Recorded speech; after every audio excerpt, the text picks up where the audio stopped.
Dust lifted off the street like breath off a dying man's lips, rolling in slow coils around Daisy Callahan's skirts as she walked.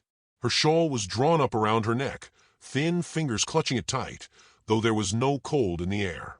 She walked like a woman half remembering how to move through a world that no longer made room for her. Behind her, the town murmured. Not words, just tones. Hushed, sharp, rising like distant church bells, soured by gossip. A man spat into the dust as she passed. Another narrowed his eyes and looked away. At the general store, Miss Lottie Hemsworth stopped sweeping to stare at Daisy's boots, her face a mask of sugar and salt. Daisy said nothing. She hadn't said much to anyone since the funeral.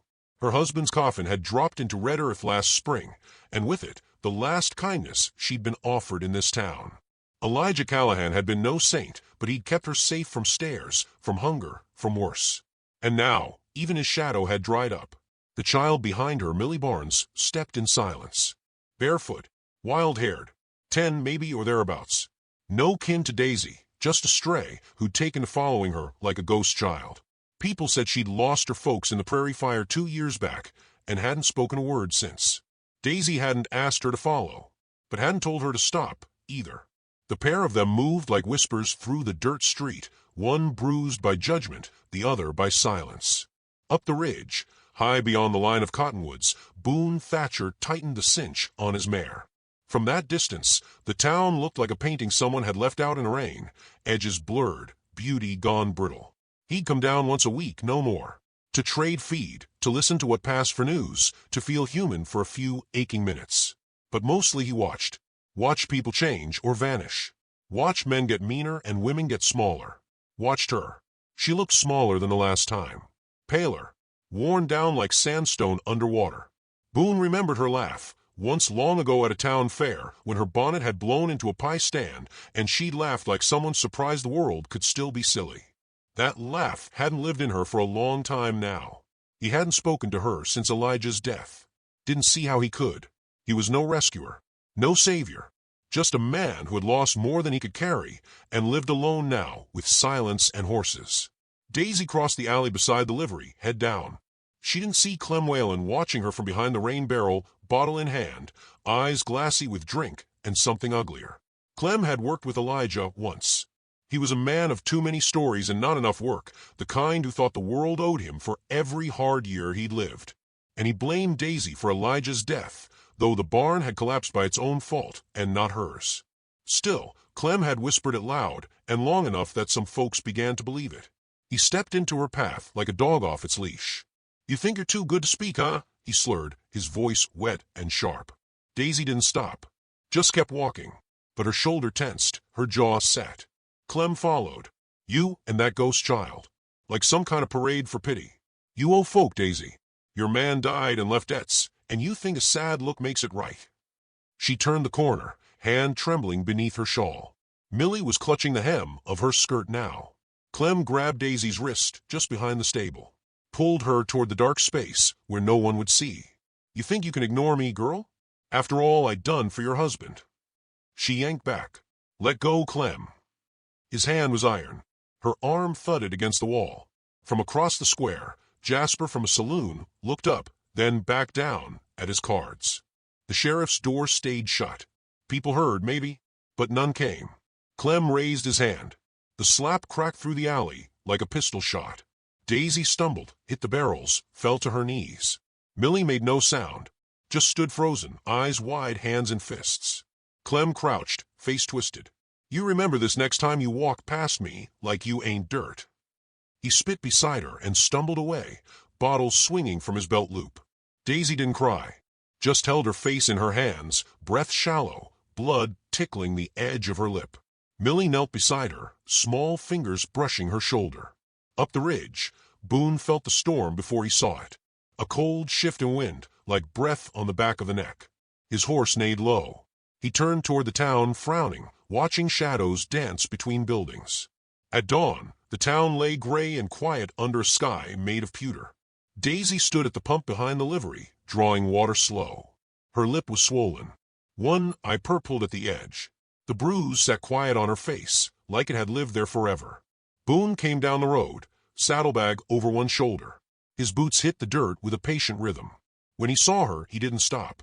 Just unslung the water canteen from his belt and held it out. She hesitated, took it.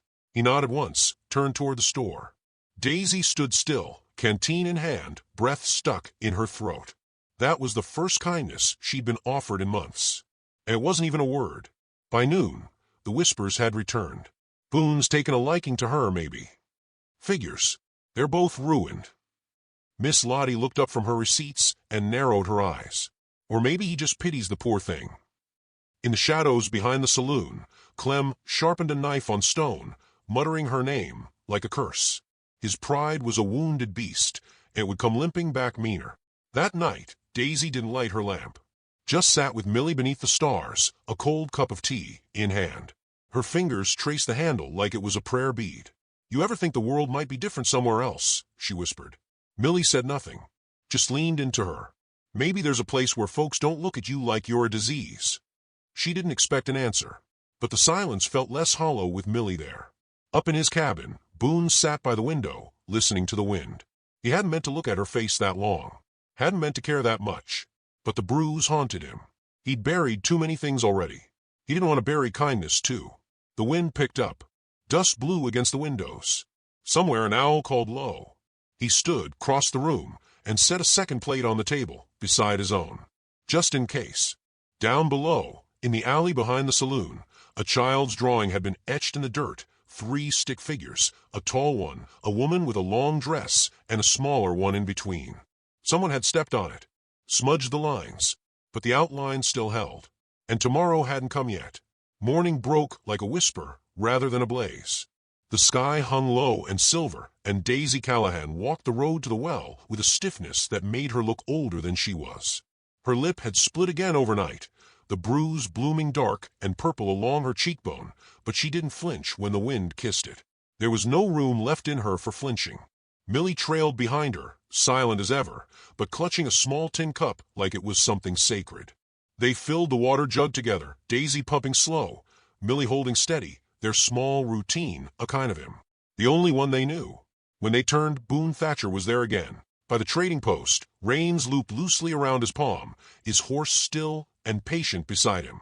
He was studying a sack of feed grain like it held the answers to some riddle, but his eyes flicked up when he sensed them. Not in startlement, more like acknowledgement. Daisy offered a stiff nod. It was all she had to give. He tipped his hat in return. That was all he asked. But that moment, 2 battered people holding still in a broken town, something quiet passed between them. Something not yet trust, but not nothing either. Boone took his feed and left without a word. But later, when Daisy returned to the back of the livery, she found a small tin of salve wrapped in linen waiting on the doorstep.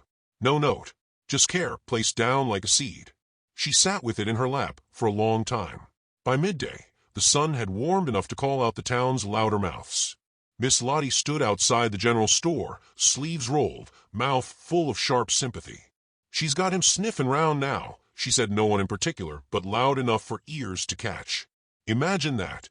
Widow barely cold and already setting traps. Daisy heard it. Of course she did. The town always made sure she heard. She kept walking, but her hands curled under her shawl. Not in rage. Daisy didn't traffic in rage, but in shame. Not for the bruises. For the kindness. For daring to receive it. Boone didn't hear what Lottie said, but he saw the shift in Daisy's posture from across the square. He'd seen shame bend better people than him. And something old and restless moved in him. Later that evening, Boone was loading fence posts into the back of his wagon when he caught motion in the corner of his eye. A rustle near the haystack. He turned slow, hand near his belt, but the figure that stepped out made his chest tighten. Millie, barefoot, dusty, a little wild thing carved from silence and hunger. She held no note, said no words, just stared at him with those wide, deer-bright eyes. Then she walked forward, reached up, and gripped his sleeve. "You hungry?" Boone asked. She didn't nod, but she didn't let go. He helped her into the wagon without a second word. When he climbed up beside her, she pointed, not toward town, but toward the eastern ridge. Toward Daisy. Boone understood. That night, Boone walked through town like a storm with no thunder. He didn't knock when he found Clem behind the saloon. Just stood in front of him, arms loose at his sides, jaw set like a closed gate. Clem rose slow, smirking. "You here to play White Knight, Thatcher?" "No," Boone said. "Just here to see a dog know its place." Clem laughed, took a swig. "You think she's grateful? Think she's different from the rest?" "She ain't. She'll take your kindness and leave you hollow." Boone didn't respond. He just stared. That kind of silence that makes men remember how mortal they are. Clem spit at the ground and turned. Boone didn't move until the drunk had stumbled off into the dark.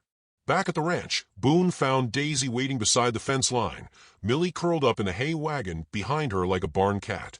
"I didn't ask you to fight him," she said. "I know. You'll make it worse." "I know." She looked at him then, eyes shadowed but lit from within. "Why are you doing this?" Boone thought for a moment, then said, "Because I remember what it's like not to have anyone." She didn't cry, but something in her shoulders softened, and that was almost the same. Boone offered her work, not charity, not help. Chores. Room in the barn. Stew on the stove. "Just while things quiet down," he said. Daisy looked toward town, toward the dark windows and watching eyes. Then back at the open land, the quiet fields, the broken man with the patient voice. "I'll earn it," she said. "I know." That night, Boone lit a lantern in the barn and cleared a space in the hayloft. Fresh quilts. A spare lantern. Bread wrapped in cloth. He left it there and didn't wait to see if she came. But she came. She and Millie stepped into that space like fugitives finding sanctuary. Daisy didn't speak. She just pressed her hand briefly to the beam as she passed, like she was checking if it was real. Over the next days, silence turned companionable. Daisy rose early, fed the chickens, mended the fence wire, chopped kindling until her palms blistered. Boone didn't hover, didn't praise, just nodded when things were done right, left her space when she needed it, gave her a place without eyes. One morning, Boone found her out back hanging laundry he hadn't asked her to do. Her hands moved with care, each clothespin fastened like a hymn. Millie played by the trough, splashing water with her toes. Boone brought out coffee. "You don't have to do more than what you agreed." Daisy looked at him. "I need to do something. To remind myself I still can." He nodded, left the cup beside her. That evening, while mending tack, Boone spoke slow. "My wife died in a fever. Took our baby, too." Daisy froze, fingers still on the stitching. "I didn't speak to anyone for a year after that. Couldn't bear the sound of my own voice." She didn't offer condolences, just sat beside him, thread in her lap. "That's why I stay up here," Boone said. "Things break quieter out here." They sat in silence long after the sun fell. Sometimes the heart doesn't need more than presence. In town, things didn't break quiet. Clem was talking louder now, stoking old coals, saying Boone had taken a widow to bed, that he was making a fool of himself for a woman who brought ruin. Miss Lottie shook her head but said nothing. The sheriff didn't look up when Clem ranted, and so the talk kept spreading like smoke through pine. One day, Daisy came to town alone to fetch flour. The whispers started the second she stepped from the wagon. Someone spit near her boot. Another woman shifted her child away. Miss Lottie leaned in from behind the counter. A woman who can't carry her shame in silence shouldn't carry it at all. Daisy left without buying the flour. That night, Boone found her at the fence line again, arms wrapped around herself like armor. "I shouldn't have come," she said. "They're right." Boone walked up beside her, slow. "No," he said. "They're loud." She didn't answer. "You think being broken means you're not worth mending?" he asked. She turned then, tears not yet fallen, but waiting. "You don't know what it's like, being blamed for things you never did, being stared at like you're rot." "I do," he said. "I know it every day." She studied him. "You think I'm kind," he said. "I'm not. I'm just quiet." Daisy stepped closer. Boone didn't reach for her. Just stood. Open. Still. Like something waiting to be chosen or left. She didn't touch him. Just said, "I'm not ready." He nodded. "But I don't want to leave," she whispered. That was the truest thing either of them had said. Later, Boone heard rustling by the barn. He stepped out, rifle in hand. A rabbit was strung by its neck on the fence post. Gutted. Still warm. A note pinned to its belly. "You ain't holy either, rancher." Boone burned it without a word. Inside, Daisy watched him from aloft. She saw how he stood after, long, unmoving, a man keeping rage inside like a flood behind wood. She understood then that he wasn't protecting her because she was weak. He was protecting her because he wasn't. She lit a lantern in the barn and left it burning all night. Not as a signal, but as a promise. At dawn, Boone woke to find the door to his house half open. Daisy stood there barefoot, hair unbound, holding a clean coffee tin. She didn't ask, just poured a cup, set it on the table, and walked back to the barn. Boone sat down across from that cup, steam rising in curls. And for the first time in years, he prayed. Not with words. Just breath. Just gratitude. Outside, the wind had turned sharp. The ridge clouds had thickened. Somewhere out there, a storm was building. The first week passed like the thaw after a long frost, slow, uncertain, full of aching ground, learning how to feel again. Daisy rose with the light each morning, not because anyone asked her to, but because her body had remembered how to belong to something other than survival. She swept the porch with careful strokes, fetched water from the well, and mended shirts Boone had long ago stopped noticing were torn. Her hands were steady, her steps quiet. It wasn't happiness that guided her. It was something quieter, like the absence of fear. Boone let her be. He didn't watch her work or try to fill the silence with words. He just moved around her with a kind of reverence that felt more like trust than charity. They were two ghosts learning how to haunt the same space without scaring each other. Millie took to the land like she'd been born from its soil. She followed Boone through the pastures with a stick in hand, her bare feet hardened from years of walking roads too rough for children. She didn't speak, but she hummed sometimes now, tuneless and soft, like wind through dry wheat. Daisy began sleeping deeper in the barn. The bruises faded from her skin, but their memory lingered in the way she flinched at sudden shadows, or how she kept her back to wall when she sat. Boone noticed, but he never moved too fast, never closed doors without warning, never raised his voice. He built her a gate by the barn. A simple thing. Pine rails, no lock. He hammered it in himself over 2 afternoons, hands rough but precise. When she asked why, he only said, "Because I believe in thresholds." She touched the smooth top rail the first night it stood, the way a child might touch the rim of a well. She didn't thank him, but she didn't go around it, either. The town didn't go quiet. People always whisper louder when they feel distant from the truth. Clem returned from wherever he'd crawled to, half drunk and louder than ever. He sat outside the saloon and told stories to anyone who'd listen, how Boone was bewitched by a woman with a broken womb, how she'd wrapped her shame in a child and found herself a fool to carry it. Miss Lottie kept her face neutral, but made sure Daisy saw her whispering. The sheriff walked past Daisy once on her supply trip and didn't even nod. Boone saw it, too. When Daisy came back from town with her head bent low and hands shaking slightly, he didn't ask. He just left a basin of warm water by the barn and a clean rag. That night, Daisy climbed to the porch while Boone sat sanding a fence post. She held her hands behind her back like a child about to confess a sin. "You ever wonder if maybe you've just been made wrong?" she asked. Boone didn't look up. "All the time." She sat beside him, knees drawn close. "There are nights I swear the bruises are still there, even when the mirror says they're not." He looked at her then, not with pity, with understanding, deep and ancient. "I think sometimes we don't want them to be gone," he said, "because if they are, then we don't know what to blame for the way we hurt." She stared at her fingers. "I don't know who I am without pain." Boone reached for a nail, drove it into the post with a quiet thud. "You'll find out, if you stay long enough." She looked at him. "Am I allowed to?" His eyes didn't flinch. "Here you are." And just like that, something shifted. Not everything. Not yet. But enough. Later that week, Boone came in limping after a long day repairing the north fence. Daisy moved without thought, took his boot off gently, wrapped his ankle in cloth, her fingers working with care and quiet authority.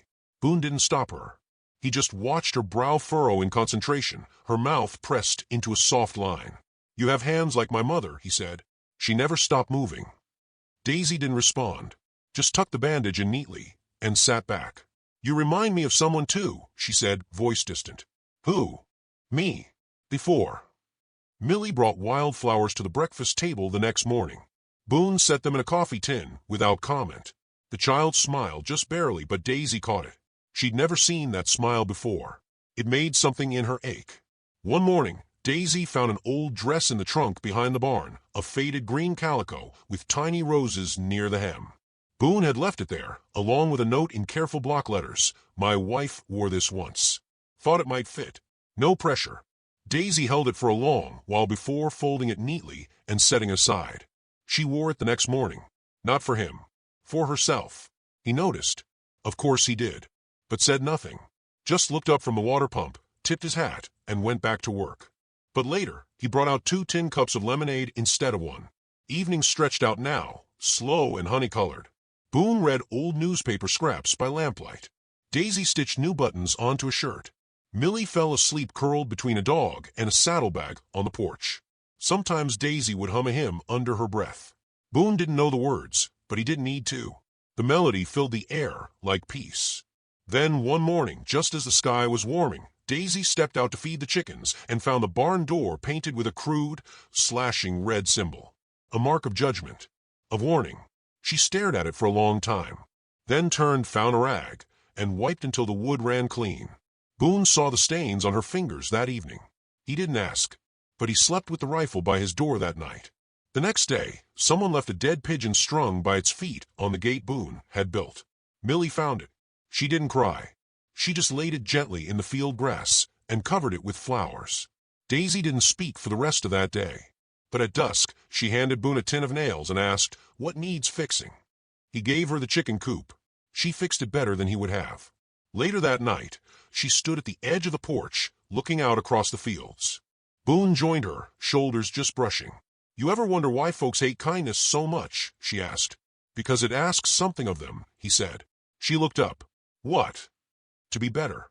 They stood there a while longer, the quiet stretching deep. Boone spoke then, voice low. "I ain't loved anyone since my wife died. Didn't think I could." Daisy didn't move. "But lately," he continued, "I don't feel dead when I see you smile." She turned to him, not startled, not trembling, just quiet. That's a heavy thing to say to someone learning how to breathe again. "I know," he said. "You don't have to carry it. Just set it beside you if you want." Daisy didn't answer, but she didn't walk away. That night, she sat by the hearth while Boone slept in the chair nearby. The fire crackled soft. Millie breathed slow beside the rug. Daisy watched them both like someone watching over a fragile world. But peace never lingers too long in places that never had it. Clem returned the next day. He didn't come with fists. Not yet. Just words thick and slow. He stood outside the ranch gate, shouting her name like it belonged to him, demanding Boone face him, demanding answers no one owed him. Boone stepped out, rifle in hand, but held low. "You ain't welcome here." Clem spat in the dirt. "You think this'll last? Think you can play family with a broken woman and a mute girl?" Boone said nothing, just stared until Clem turned and walked back toward town. But the words lingered. They always did. That night, Daisy sat on the porch, legs pulled beneath her, hands wrapped around a tin cup. "He's going to come back," she said. "I know," Boone answered. "I'm not scared for me." Boone looked at her. "I am." She set the cup down, rose, and walked toward the barn. At the threshold, she paused, turned. "Don't wait too long to decide what I mean to you," she said, her voice soft, steady. "Because next time he comes, he won't leave with just words."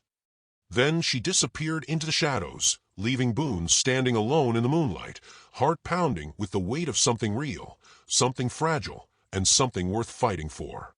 The storm rolled in just before dusk, low and slow and growling.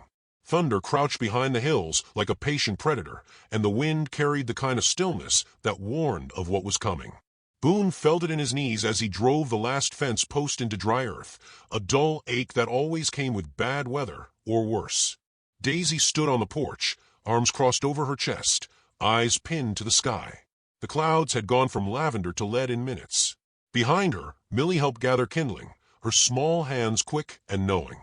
Neither of them spoke, but there was a shared unease running between them like a taut rope. They'd known enough storms in their lives to understand the ones that brought more than rain. Boone came up the steps with the weariness of someone who'd lived too long on edge. Daisy reached for the tin basin beside the door and poured water over his hands. He let her. Neither smiled, but the silence between them was intimate, almost warm. Then they heard it. A single hoofbeat. Distant. Measured. Boone's head turned first. Daisy's hand stilled on his wrist. Another hoofbeat. Then another. The rhythm of a man not rushing, not hesitating, just sure. Daisy stepped back, her breath caught in her throat. Boone didn't have to ask who it was. He knew. They both did. He moved inside without a word and came back with his rifle, the long barrel glinting in the storm light. Daisy reached for his arm. "You can't kill him." Boone's voice was low. "If he tries to take what isn't his, I can." The rider appeared just then at the bend in the trail, Clem Whalen, swaying slightly in the saddle, a bottle swinging from one hand. His face was flushed with drink and fury, and his eyes gleamed like glass. Boone stepped off the porch, planting himself between Clem and the house. The rifle rested against his shoulder, easy but ready. Clem pulled his horse to a stop. The air crackled with the nearness of lightning. "You gonna hide her forever, Thatcher?"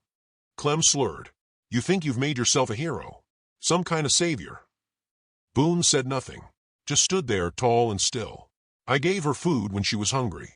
I gave her my time when no one else would. And now she acts like I'm a monster." "You are," Boone said quietly.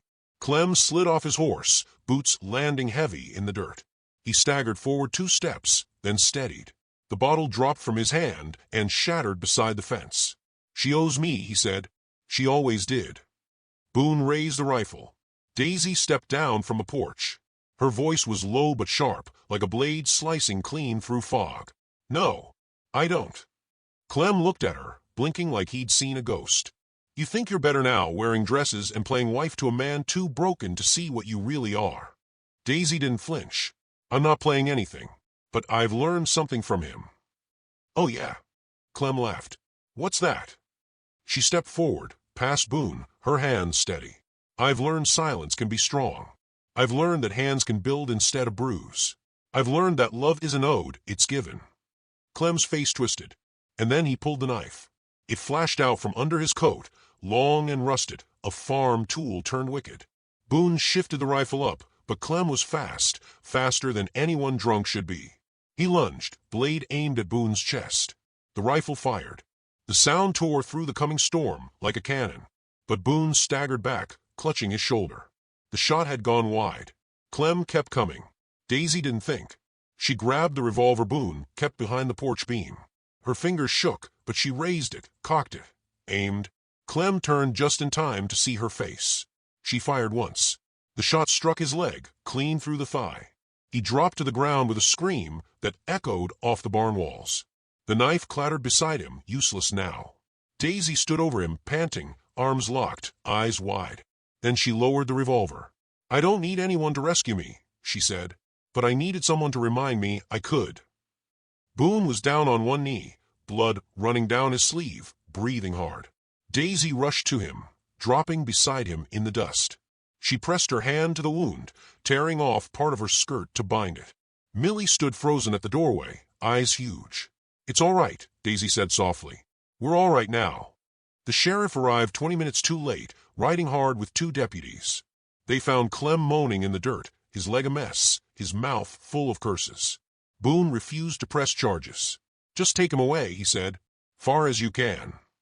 Daisy didn't say a word as they loaded Clem into the wagon. But she didn't look away either. Later, under the soft hush of rain, Boone sat by the fire inside, stripped to the waist while Daisy stitched his wound. Her hands were steady now, not from lack of fear, but from knowing it didn't control her anymore. "You shot him," Boone said, voice thick with disbelief and awe. She smiled faintly. "I aimed low. I figured you'd run." "I did once," she said. "I'm done running." They didn't kiss, didn't speak of love or futures. They just sat close in the soft light, her hand resting over his bandage, his eyes never leaving hers. Outside, Millie hung a drawing on the barn, 3 stick figures again.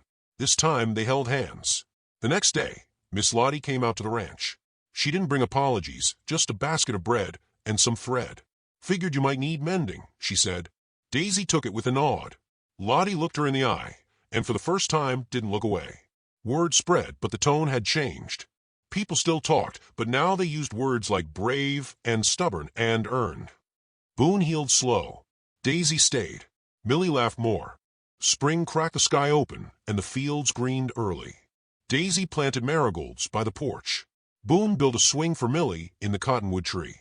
One morning, Daisy sat beside him with coffee in hand, the hem of her dress brushing his leg.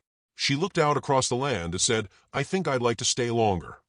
Boone looked at her. "As long as you want." She leaned into him, gently, her head resting against his good shoulder. "I'm not sure I know what love is," she whispered. Boone answered softly, "That's all right.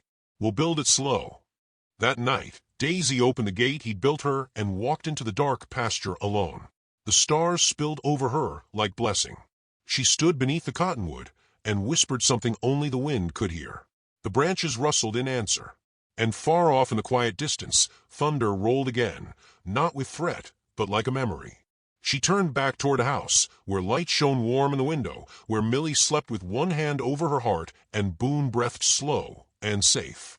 She stepped inside and shut the door gently behind her.